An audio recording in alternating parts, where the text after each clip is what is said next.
Did you know you can sign your IEP and still document your areas in dissent?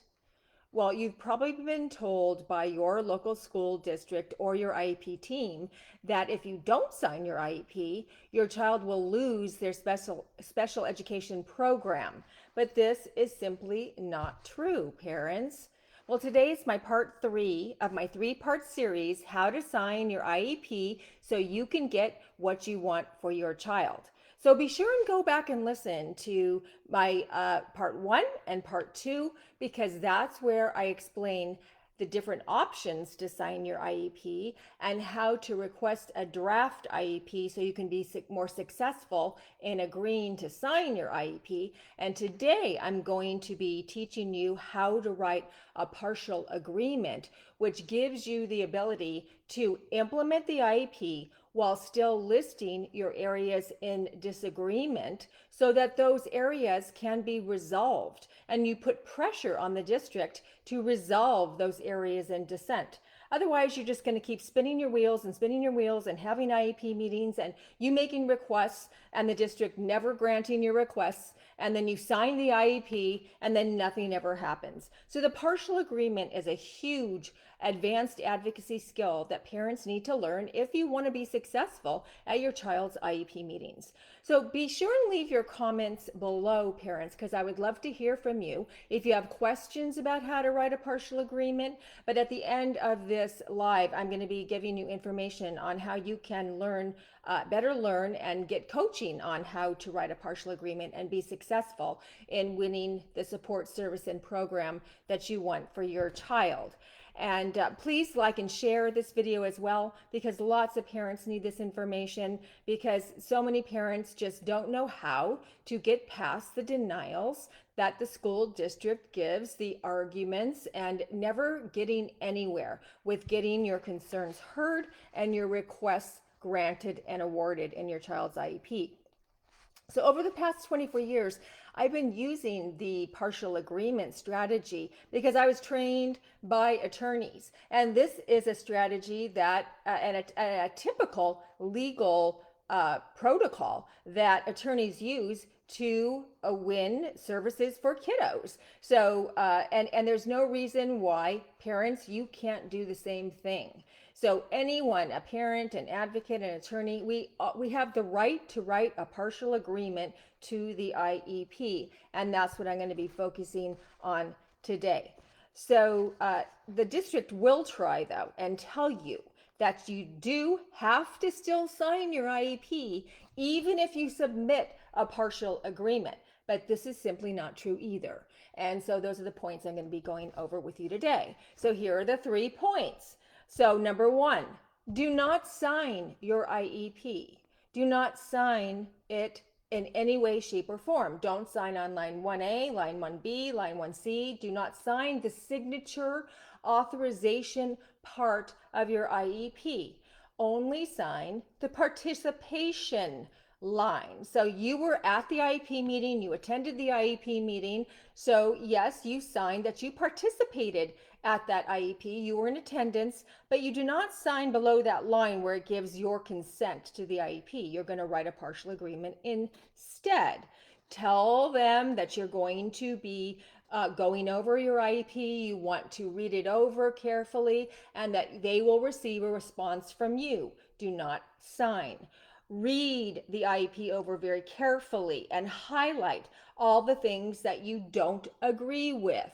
You make a list and identify the things that are not included in the IEP that you asked, that you requested at the meeting, that you discussed at the meeting, concerns you had at the meeting that were not included in the IEP notes or resolved and documented anywhere in the IEP. So you're going to make a list of your concerns that you don't agree with that are in the IEP, and you're going to make a list of things that were omitted from the IEP. And then step number 2, you're going to write the partial agreement. And this is how you write a partial agreement.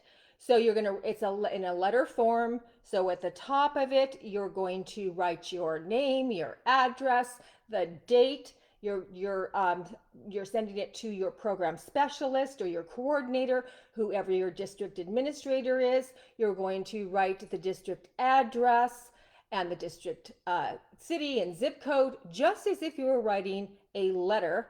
And then the next line is going to be your child's information. You are going to include your child's name, your child's birth date, and the IEP date that you are writing the partial agreement for. You're going to state this is the partial agreement to the IEP dated such and such. Then you're going to state you are agreeing to implement the IEP except for, and then you're going to list the areas in dissent. Then you are going to list the issues that you disagree with, and then you're going to explain why you disagree with those things.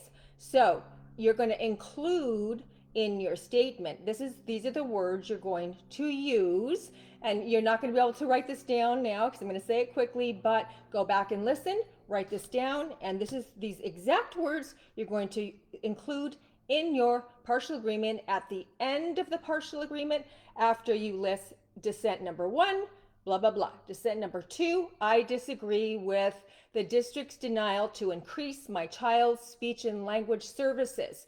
And then you're going to give a description.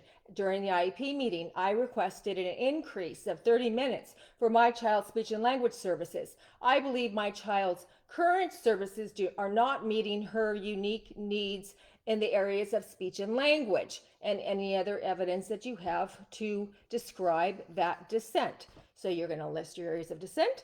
Then at the end, you are going to write, with the exceptions identified above, this partial agreement serves as my signature and authorization to the implementation of the IEP dated, what the IEP date was, and if it reconvened or continued and reconvened on, and the date that it reconvened on.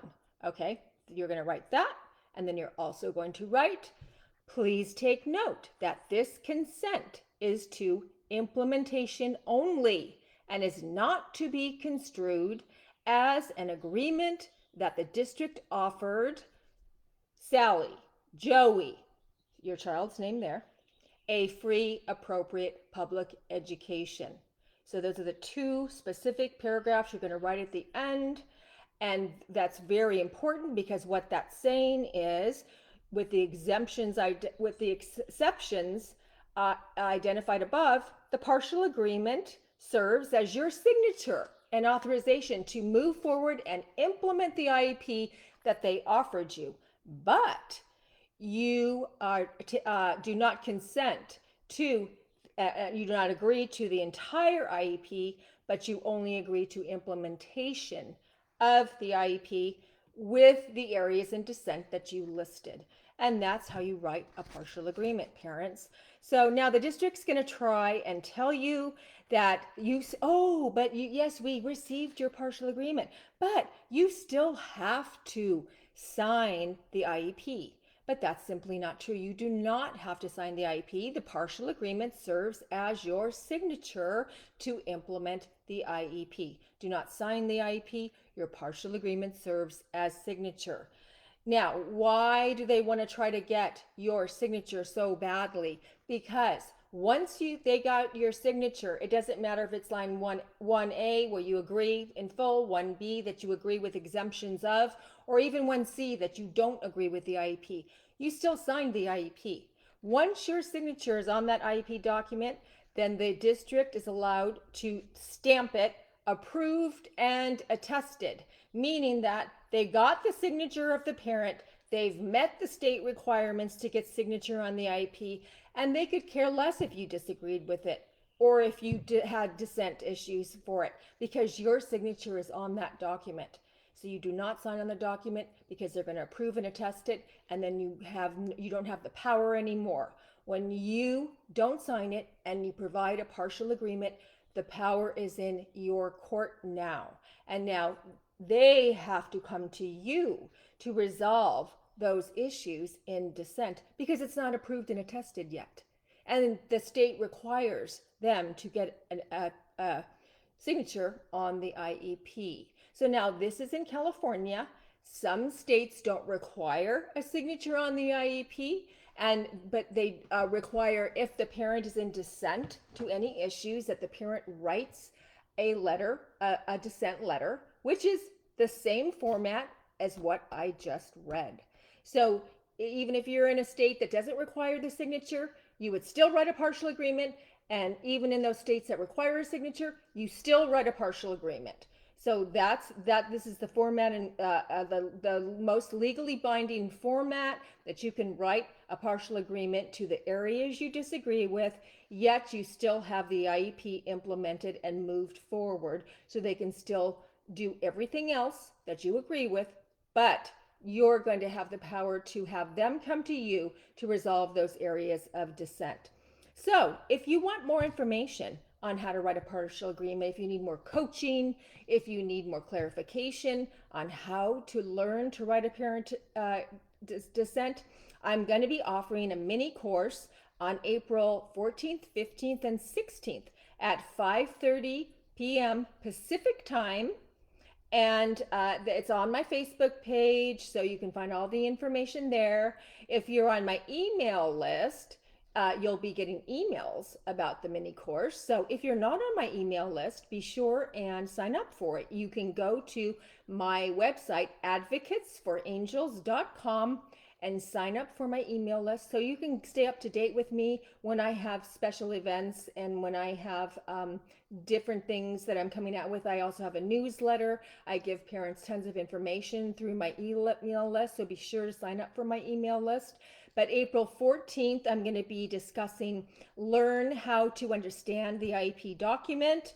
April 15th, I'm going to be discussing feel confident about the IEP meeting agenda. And April 16th, I'm going to be talking about how to prepare for a successful IEP meeting. So parents, the partial agreement is such a huge advocacy strategy to use to be successful in your IEP meetings. And understanding that you have the right to submit a partial agreement letter will make you feel so much more confident when you go into your IEP meetings and more in control when you're working with your local school district and your IEP team. Because really, parents have the power. Parents have all the power under IDEA, but they just want you to know about it. And part of that power is learning to write a partial agreement.